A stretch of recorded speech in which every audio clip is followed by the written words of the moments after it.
And for example, the use of bronze, I've seen this, Yes, in lots yeah. of your works.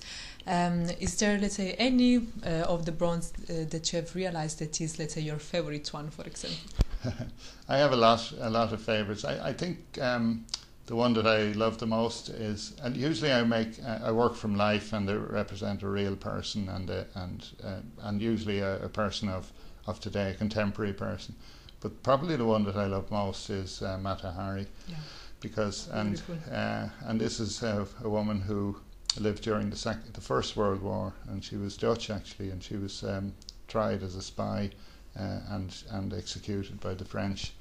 And I think very unfairly, because I think she was a scapegoat for the incompetence of the generals. But she was a dancer, and she used to do a dance called the Dance of the Seven Veils, Right. and it was very, obviously very popular with the troops. And she entertained the troops on both sides, the Germans when they were advancing, the French when they were advancing. But she was accused of sleeping with two sets of generals and swapping war secrets. I mean, it was so preposterous. But she didn't defend herself very well in the trial. She didn't even take on a lawyer to defend her, and she was executed. And she had a very sad life, but she was a beautiful dancer. And actually, if you look on the internet, there's still a lot of stuff about her, including, believe it or not, which is kind of bizarre, but a photograph of her actually being executed. Oh, wow. On the internet. Yeah, it's just a photograph, but nevertheless, her life was so sad. After she was executed, nobody claimed her body. Her family disowned her because she was regarded as a collaborator, which wasn't a popular occupation in those days, apart from being a spy. And so her body was never claimed. Her head ended up in a museum in Paris, just put away somewhere, stored away. And in the 1990s they refurbished the museum, and they lost the head. So nothing remains of her. And when I was making that sculpture, I was conscious that somehow or other her spirit must be looking for somewhere to be. And I felt that the sculpture somehow absorbed her spirit. And it's this sense of, in one way, freedom, liberation, dancing, defiance. All that seems to come through in the figure, and just worked for me in that particular moment. And I love that piece myself. But it, you do fall in love with almost everything you do, because I think that's part of expressing yourself. You must really love the things that you make. And that's one of the reasons why I came to do scenarios, because I couldn't bring myself to throw out things, even if they were bad or they were rubbishy, or they were badly beaten up or battered in the foundry, because that's what happens with the waxes. They get, when they make the molds, they damage them. It's inevitable. So you get back this battered piece of a body or whatever, and but I couldn't throw them out. So that's they're creatures. They are like creatures, and you feel I want to salvage them in some way, but I had no idea in the beginning how I was going to do that, and in the end they became the genesis of the scenarios. So I'm happy now that I didn't throw things out. Definitely, and we are more happy. Last thing I would like to ask you, what are you working on at the moment? Well, actually, the main thing I'm working on now is another set of scenarios which I'm going to do in Dublin at Christmas.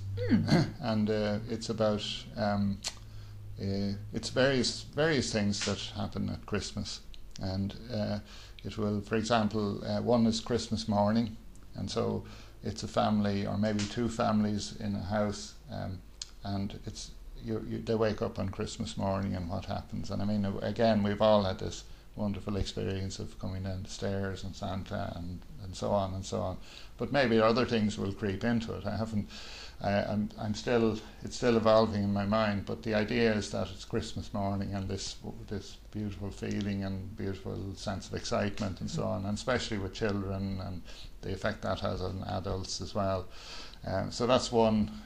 Another will be on the street shopping. So it's a street with snow. I mean, we always dream in Ireland, as I think in part of Italy also you dream about having we snow. had a little bit last year here in Dublin. That's right, yeah, but mostly we never see snow at Christmas. We always have this hope, and Paddy Power makes a fortune out of us every year by getting people to place bets that we'll have a white Christmas, but we never do. But we dream about it, and so the idea of people walking on the street doing their Christmas shopping with the snow and the lights and the singing and the little choirs and so on, and the buskers, all that kind of excitement. So that's the second scenario that I'll be doing. I'm also going to repeat the train, but in a different way. But the train will be people coming home maybe with their Christmas shopping, and a different kind of atmosphere at Christmas on the train than there would be in any other time.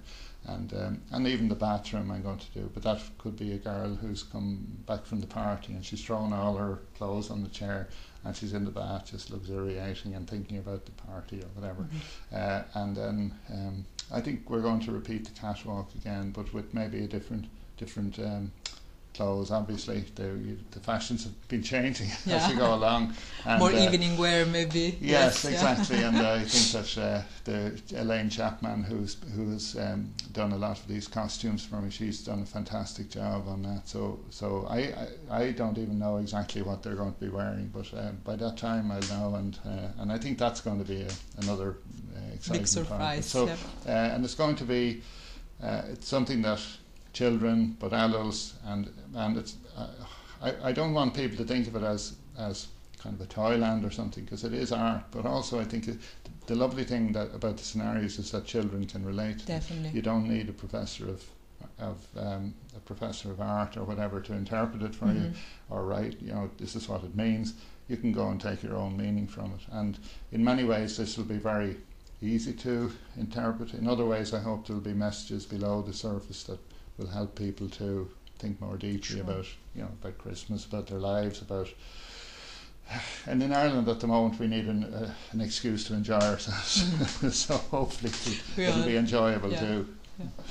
So we are absolutely looking forward to this. And when this will start in the Bewley's Cafe? The first one will start in the middle of November. Okay. Which my own birthday happens then, so it's also a time I remember. Christmas always started on my birthday. Very good. Yes. So it's the middle of November, but then the main part, the bulk of the exhibition will happen in December, at the beginning of December. But there'll be a beginning in November. It's a little bit of a surprise for people, but it'll be hard to miss it when it happens, I'd say that. Fantastic. So we will absolutely watch out for this. And Mr. Paddy Campbell, thank you so much for being with us today for Stylirish, and it is absolutely an honor for me, doing this interview with you. Thank you very much. Thank you so much for this. Yeah, and good luck with Stylirish. I think it's a great idea. Thank you. Thank you. And if you want to have more information about the work of Mr. Paddy Campbell, you can log on www.paddycampbell.ie. Thank you very much and see you soon. You remembered. Well done.